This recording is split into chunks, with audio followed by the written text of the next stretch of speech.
On today's show, August is now upon us in the NBA world. We have plenty to discuss on today's mailbag-driven episode talking about John Collins, player tiers, as well as over-unders, and much more. All of that's on the way in a moment. You are Locked On Hawks, your daily Atlanta Hawks podcast. Part of the Locked On Podcast Network. Your team every day.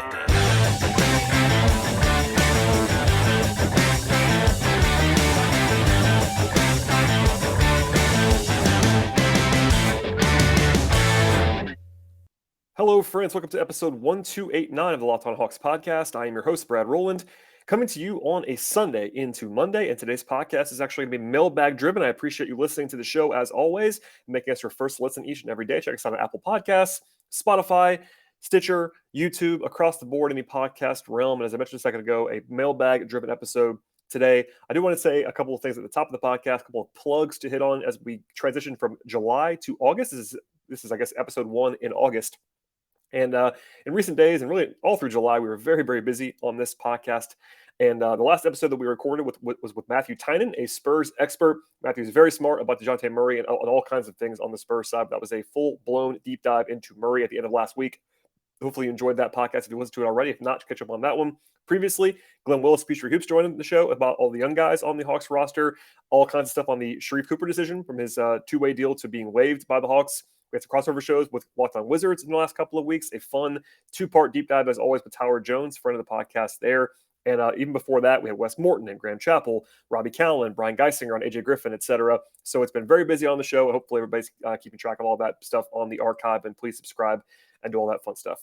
Today's pod, again, mailbag driven, just me on this podcast, and my last one, at least knock on wood, for a while on the road, as you can probably see if you're listening on YouTube or watching on YouTube, I should say. I am still away from home as I record this, but by the time you listen to it, maybe on Monday, I'll be getting close to home at this point in time. And there are some of these questions that are kind of newsy as well. I try to use the ones that are more, let's just say, present-facing, and I do have some more coming up. But I will say we are definitely going to be in some need of mailbag questions over the next few weeks as the doldrums are officially here in the NBA world. So if you have a question, please get it to us on Twitter at Locked On Hawks or to me on Twitter at BT Rowland. We also have an email address. It is lockedonhawks@gmail.com. And all those places you can find us to submit some mailbag questions if you have them in the coming days. So first one comes from Steven, and actually, I will say this is just the one that I picked. There were several on this topic, and his question is, are you going to weigh in on John Collins' finger? It looked bad on the photo that I saw, and I'm wondering if that is why he wasn't traded or why he's even playing at this point in time. So, for reference, Collins played alongside Trae Young in the Drew League about a week ago as I'm recording this podcast. There was a photo making the rounds at that point in time that showed Collins still dealing with a finger that does not look very good on his shooting hand. If you remember this from the season, or maybe if you don't remember this from the season, he had two different injuries at the end of the year, and it cost him a lot of time. One, and the more interesting, and I would say the more pressing issue at the time, was the plantar fascia issue that Collins had in his foot. That kept him out of action for quite some time. He was able to come back at the end, was not quite himself when he came back. And also this lingering finger problem, which was, there were plenty of photos from it at that time. I know Chris Kretschmer shared one at one point. It was enormous and gross looking and had limited flexibility on that shooting hand on that one finger that he has. I shared the photo of Collins that I saw from the Drew League, and someone tagged Jeff Stotts in it, actually, who's a legitimate NBA injury expert. And he said the following. He said, quote, "It looks like a pretty nasty boutonniere deformity," end quote.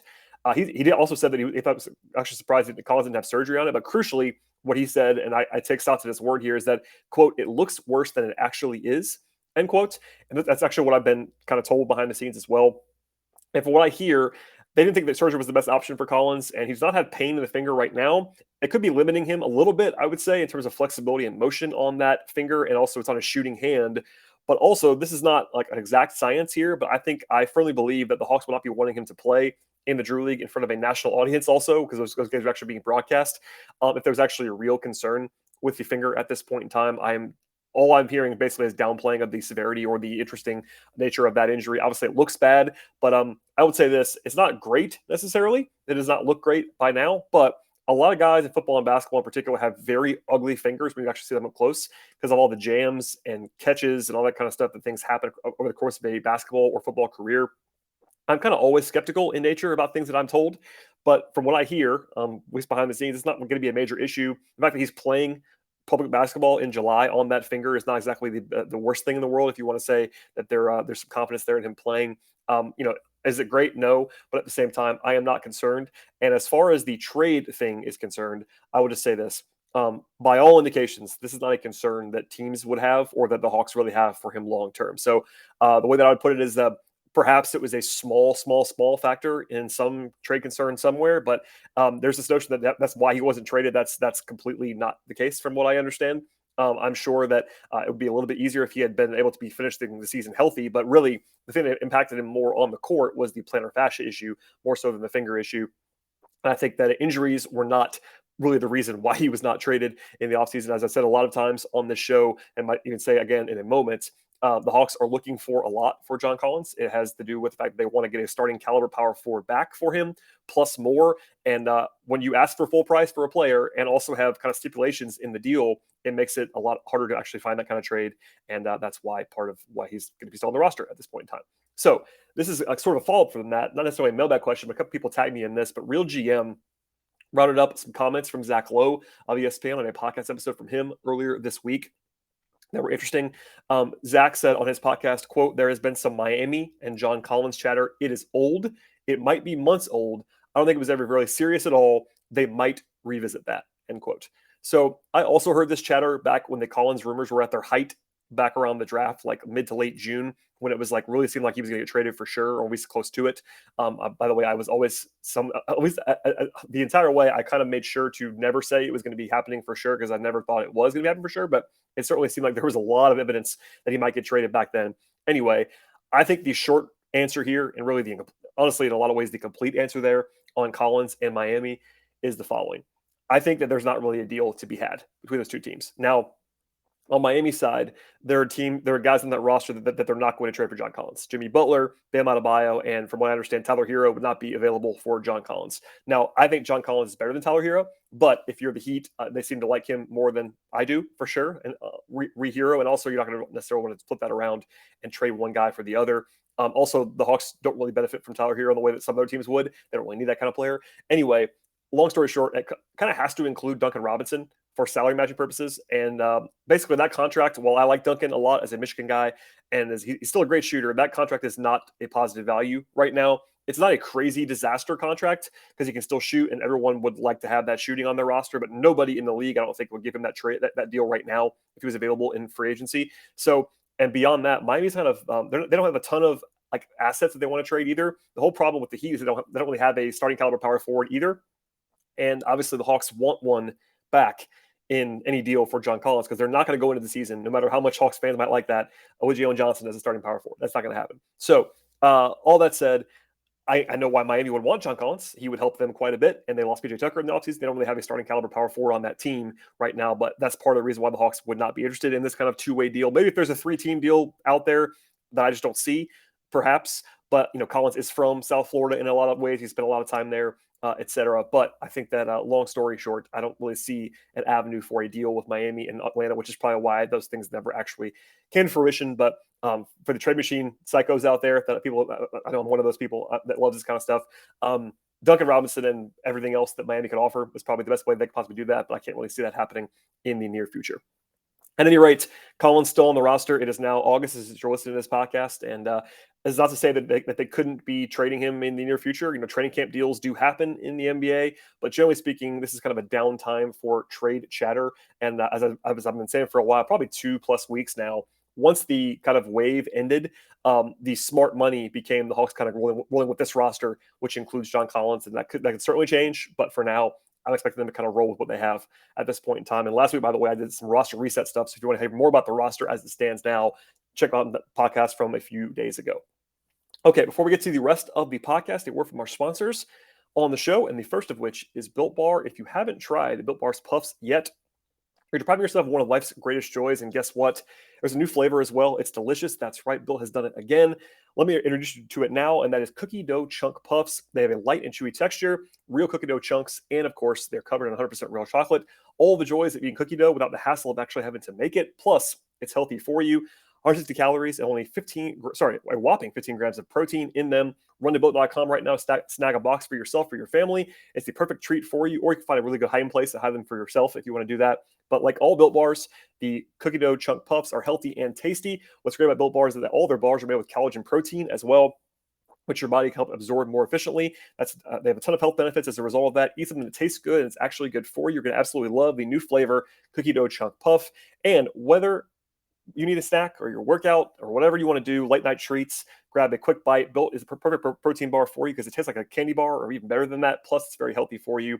Ditch the calories, ditch the fat, ditch the sugar, and grab a Built bar today and go to built.com to do that. Use promo code LOCK15, 15% off on your order with Built Bar. One more time, that's promo code LOCK15, 15% off at built.com. All right, and the next question on the podcast comes from Zeus, who asks, what do you think about Seth Partnow's tiers on The Athletic? I was pretty surprised by a few of the spots for the Hawks, and I'm wondering if you agree. So it's been a little while now since this actually came out. And Seth, by the way, is a friend of mine, friend of the podcast. I've been on his show before, etc. He started rolling out his semi-annual tier breakdowns of players in the NBA during Summer League. I never got to it because it was during Summer League, and there was plenty of stuff to get to on the Hawks front. So I'm glad that Zeus and a few other people mentioned this in mailbag form so I can get to it on the podcast.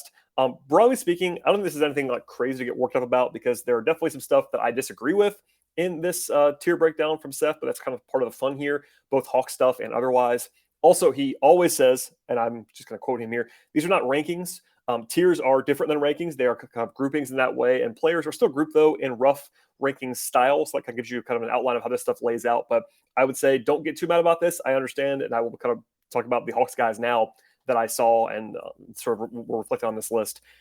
Overall, the Hawks had 6 guys on this list, which is basically the top 125 or so in the NBA. That's kind of what you would expect, especially after the Herter trade. I think Herter is also in this group, but he's not on the team anymore, obviously, and nobody else on the roster is. The guy that I think would be the most quote-unquote controversial would be a Kongwu is not listed. That is reasonable, I think, because of how little he has played to this point. I do think that just basically talent-wise, like how well he's played when he has played, I think tier 5 would have been totally fine for a Kongwu. But I think the sample size is so small and the role has been so small on the Hawks roster that I'm not upset about that. He is already quite good, though. I think he'll be rising in the near future, especially if he's playing more on the Hawks roster or whatever's going to happen there at center. But I think Kong was the only guy that you might even have a small gripe about. Everybody else, as much as I love Justin Holiday, he probably shouldn't be on this list, etc. So I'll go through the guys who were listed in the top 125 or so for the Hawks. The lowest guys were Bogdanovich and Capella. Bogdanovich first was in tier 4B last year, which is like the top 85, 90 of the league. This year, he's actually in tier 5A, which basically roughly ranks about 85 to 125. So somewhere between a top 100 to top 125 player. That's appropriate for Bogdanovich based on how well he played last year. He was not quite as good last year as he was the previous year, which was definitely foreseeable. Bogdanovich was incredible in the second half of the season 2 years ago, leading the Hawks on that big run they made. He shot 49% from 3 on a huge volume, which is ridiculous. He basically made every shot for 2 months. But last year, he was still very effective offensively. This is the sort of level for a starting caliber wing, which is Bogdanovich. That's what he is at this point in time. I know he's going to come off the bench probably this year for the Hawks. I think he'll be a legitimate 6-man of the year contender this year for Atlanta, but this is a totally fine ranking for where he is right now, especially when you factor in the potential for some delayed arrivals because of his injury. He's going to miss most of the summer. He is aging defensively, a little bit worse on that end of the floor. So there's a lot to like with Bogdanovich, but I think this is a totally fine ranking and tier placement for where he actually is. Capella is too low on this list. Last year he was tier 4A. He falls 2 tiers down to tier 5A, which is the same spot that Bogdanovich is in. That is too low. I've said this a lot on the show, so forgive me if I'm repeating myself, but I think that Capella was very much unfairly maligned for last year's performance. I think he is definitely a top 80 player in the league right now, probably even top 60 or 70 for me in the league. Even metrics last year, while some people were frustrated by, listen, I understand his finishing was not great last year on the whole, etc. But I think that if you look at all the advanced metrics, he was still like a top 50, 60 player in the league last season. He was not quite as good as he was the year before, where he was like absolutely dominant, but he is still a top tier defender. He's an absolutely elite rebounder. He's a super valuable player, and I think that he should be at least 1 tier above where he is here. Thinking that Capella is not a top 85 player is just kind of silly at this point. That's too low for him, and I will stand on that on this podcast. Okay, from there, This is probably the one that is most controversial, other than Capella being a little bit too low, is DeAndre Hunter being a little bit too high. He is actually in tier 4B, which roughly approximates number 60 through 84 on the list. Now, as discussed a ton on the show, Hunter was not this good last year. I don't want to go over the whole thing again, but I like Hunter still as a prospect. He has room to grow. He has shown it a little bit in flashes from 2 years ago in particular, but there is no world on paper, on the floor, on film, in the numbers, anywhere to find a top 85 player in what he was last year. I want to say that again, in what he was last year. And this is a present day list. I think it's very, very possible that Hunter could earn this placement this upcoming season with a jump in his ability and a sort of improvement across the board.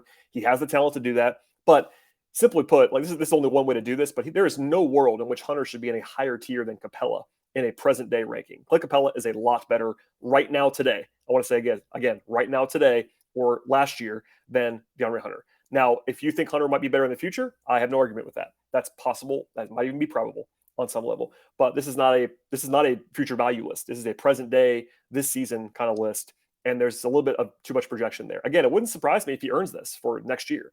But based on what he's done so far on the floor, that's a little bit high for him. In fact, the other guy on the same tier with him is John Collins. That's totally fine. I think Collins being in the 60 to 84 line is totally fine with me. He could be a little bit, you could certainly argue, and I think I actually probably would argue that he's actually should be a tier higher than this. But because of last year, the way it ended, his numbers were a little bit down, etc. This does not bother me at all for his placement. But it is very funny to me that he and Hunter are in the same tier. John Collins has been leaps and bounds better than DeAndre Hunter in their career so far. There's basically never been a time where Hunter was better than Collins on the floor for any extended period of time. Maybe, again, long-term upside. If you are just the biggest DeAndre Hunter fan, you might argue that his upside is higher because it's just the position that he plays, 6'8" wings, etc. That's not crazy, but I think that right now it's not even close between these two players in terms of who's done more, who's been more efficient, etc. So there's some weird backlash to this. I got some comments back about from some people that I guess are big Hunter fans. They were talking about how much better he is than Collins right now. That's just not the case. I don't mean to say that to put Hunter down. That's not necessarily the case. I know I'm pretty high on Collins, but there's basically no argument on the stat sheet or really with any kind of metric or anything like that that says that Hunter is better than Collins right now. That just doesn't exist anywhere. So it's entirely projection based, and I get that. But in terms of what they've actually done at this point, Hunter should not be in the same tier as Collins. But alas, I think the Collins ranking is totally fine. Capella is too low. Hunter is a little bit too high for what he's done so far. And then, of course, the last two guys that are the highest on this list are DeJounte Murray and Trae Young. DeJounte is in tier 4A for Seth. That is the players between 40 and 60 in the NBA. That might seem a little bit low. That's kind of a weird wide tier break. Players like Scotty Barnes and OG Anunoby and Mikal Bridges, Marcus Smart, Jalen Brunson, DeAndre Ayton, Darius Garland, Brandon Ingram, Tyrese Maxey are in this list. I think it's largely fine. I could certainly understand thinking he should be a tier above this. And I think last year he was a top 40 player in the league. So if you go on last year alone, he should be a little bit higher than this. There is a little bit of question. I've asked around, of course, during Summer League and when the trade happened, et cetera. Around the league, there's a little bit of skepticism about Murray and how good he actually is compared to last season. Everyone agrees he's a good player. But as discussed with Matthew Tynan a little bit last week on the show, his defense kind of took a little bit of a step back last year, et cetera. And we'll see how he actually fares next to Trae Young. But at minimum, this is totally fine for him. If anything, he should be higher, but I'm not terribly offended by where he is on this list. I do think, though, that he's better than a couple guys that are in the tier above him. So that's kind of always how this is with personal preference and all that stuff. I think Murray is certainly a top 35, 40 player in the league. So it's a little bit low for him, but it's not like crazy. And then Trey. Trey is in tier 2B, which is basically players like 11 through 15 or so. That kind of second tier, obviously, tier 2. He's in the same tier as James Harden, John Morant, and Anthony Davis. Just for some examples there, he is behind, at least a half tier behind, Jason Tatum and Jimmy Butler. That's a pretty appropriate place for Trey, I think, when you factor in his defense. I do think that Trey is unequivocally a top 7, 8, 9 offensive player in the league, maybe even as high as top 5 offensive player in the league. He is incredibly, incredibly good on offense. Defensively, obviously, he is not good, and that's not a huge secret. So when you throw that in, I think him being a top 15 player is totally fine range for him. He can be better than that, I think, in the future. I think the only thing that I would sort of quibble with is that he's actually behind Jimmy Butler. That's kind of a preference thing because Butler has been incredible in the playoffs. Last year in the playoffs, same thing. Year before that, bubble, etc. Jimmy is a playoff player, and of course, those two-way defensive wings are hugely valuable. In the regular season, I think Trey was better, like pretty much by a lot this year than Butler. But obviously, that's kind of like which do you prefer? I do understand that there's both sides of that, and also Trey had that disaster playoff series against Butler, and was obviously not one-on-one with Butler, but that is one knock right now against Trey, and I'm glad for his sake that he had that playoff run 2 years ago where he actually did prove that he's a quality playoff player, because last year he was really bad. It was one series that was a disaster playoff series, but I think overall him being top 15 in the league is totally appropriate, and that's where he probably should be. So no qualms there. Yeah, that's kind of all I have on the tier front. But overall, you're never going to agree with everything that somebody like Seth has, or anybody. I'm sure with myself, I'm sure people that think that I'm too high on Capella or too high on Collins or too low on Hunter or whatever it's going to be. I definitely get it. I think that the 6 guys who are on the tier list are the correct 6 guys. And there you go. Those are the Hawks' top 6 players. From there, Okongwu was obviously a quality guy. Justin Holiday's a quality player, etc. But there's a little bit less depth on this roster than there was previously, and we'll of course get into that even more in the future. But we've already touched on it a little bit on the podcast, and I'm sure Seth's been yelled at a lot. But those are my little qualms with what he had to answer the question that came from Zeus. Thank you for the question on the podcast. Okay, quick break to hear from our sponsors. We'll come back and wrap up the show with a couple more questions. All right, at least one more here on the podcast from Mel, who says, talk me out of putting my bank account on the Hawks over. And then he says he's kidding. He or she, I'm not sure if it's, so my apologies. I kid, but I really think that they're going over, was the rest of the response from Mel. I'll say this. I am planning some extensive, I should say, Eastern Conference content in the near future, kind of setting the tone for where the Hawks are facing this year across the East. And I'm sure later on in the summer into the fall, I will have my customary over-under breakdowns with Robbie Calland. I do love the over-under game, kind of just picking win totals over and over. That's always a fun experience. But with that said, our friends at BetOnline did release their over-unders in the last week or so. This is pretty early on. In fact, there's a couple teams that are not listed because of obvious reasons that I'll mention in a second. But the numbers are out. I'm going to leave the West off for now because this is more of an Eastern Conference, Hawks-based endeavor at the moment. But the numbers as of the end of July, Boston is number 1 in the East. They're actually off the board as I record this because of the KD rumors, I believe, that they're going to keep those off the board for now. And I think it would go up, but it was actually 53.5 wins. It would probably go higher if they got Kevin Durant. They should be the highest number in the East. They are the reigning Eastern Conference champions, and they got better in the offseason with the addition of Gallo and also Malcolm Brogdon, more so Brogdon than Gallo, honestly, but they are super deep. And regular season-wise, Boston is going to be very, very loaded after the way they played last year. Also, they're currently the highest in the league, higher than the Clippers, the Suns, and the Warriors in the West. No qualms there. Milwaukee, 52.5. They're right there behind Boston. Then Philadelphia at 50.5. Miami at 50. Toronto at 45.5 is number 5. Number 6. We'll get into that. The Hawks number 5.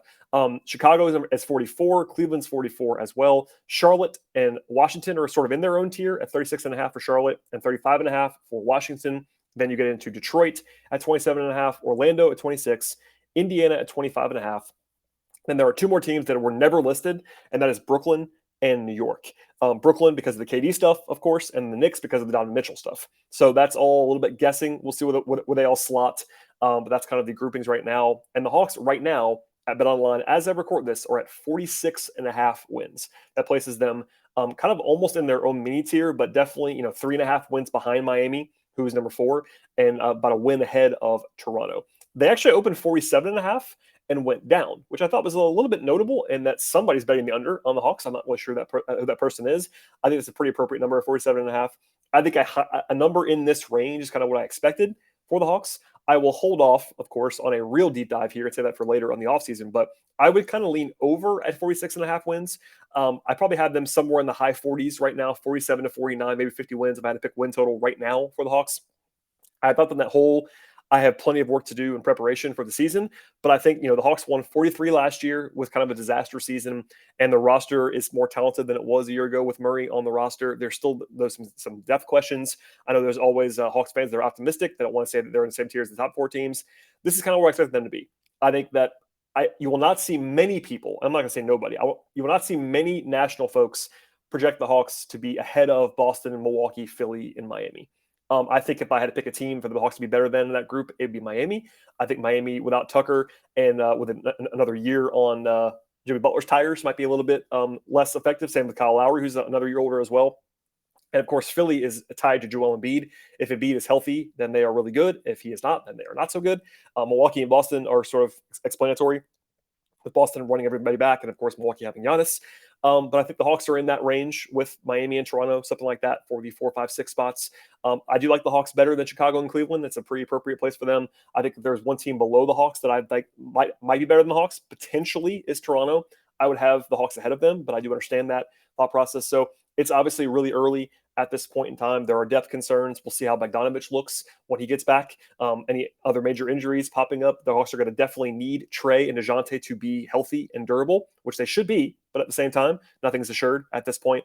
But yeah, that's kind of the numbers right now. They're out there as of the end of July. I love this kind of stuff. We'll have much, much more over-unders and Eastern Conference playoff stuff and preview content in the near future. I have a couple experts lined up to talk about the other teams in the league. It's a good time to sort of take stock in the offseason to see like how the Hawks match up with other teams, like Brooklyn if they have KD, but Brooklyn if they don't have KD. The Knicks are now a different team with the likes of Jalen Brunson already on the board, and then maybe also adding Mitchell at some point in the near future. So we'll catch up on all that later on, but that's what we have right now. And then over-unders are out. So BetOnline is a sponsor of this podcast. Check it out over there at betonline.net.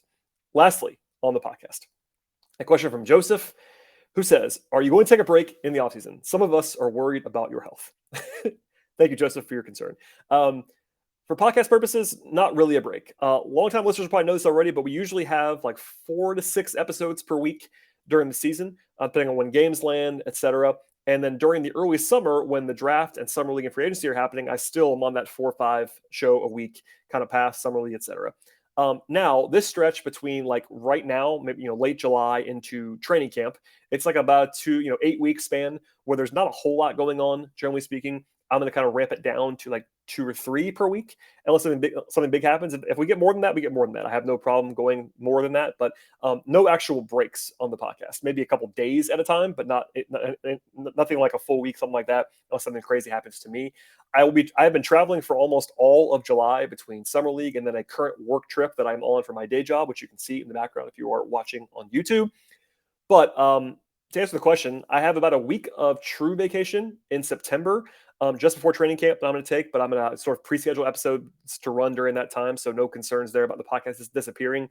I also still have the day job and multiple other jobs between Dime and Sportsline and baseball coverage and all that fun stuff. So that stuff is still ramping up right now. The Braves are still in season right now, so no true breaks other than that 1 week of September. I'm actually taking vacation and actually travel a little bit during that, but we'll be here grinding. I do appreciate all the concern and, by the way, the support of people checking out the podcast, everything else that I do. I am quite busy by nature because of the day job plus multiple part-time jobs, including this one. But I do try to have my full-time level of attention and energy paid to the Hawks, as hopefully shows on this podcast.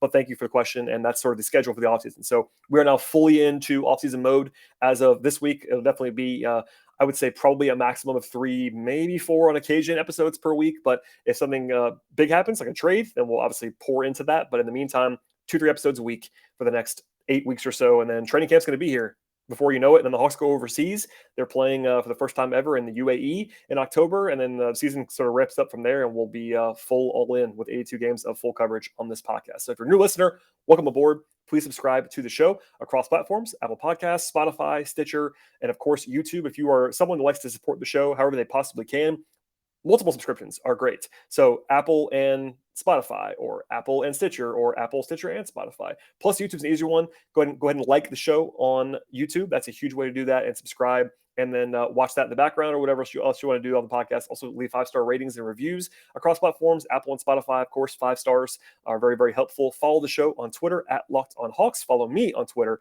at BT Rowland, and we'll see you later on in the week.